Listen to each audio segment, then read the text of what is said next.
Hello everybody and welcome. In this video I'm going to show you how to enable bass boost for your earbuds SOUNDCORE R50i.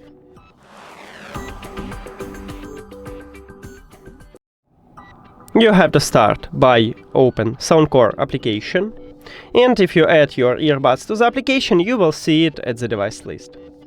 Tap on it, and then you need, right here at the top we have equalizer, you need to tap on it.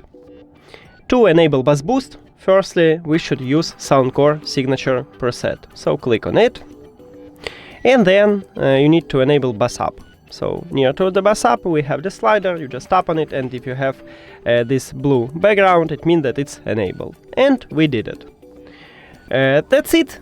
Thank you for watching this video. If you found it helpful, please consider subscribing to the channel and leave the like on the video. See you later!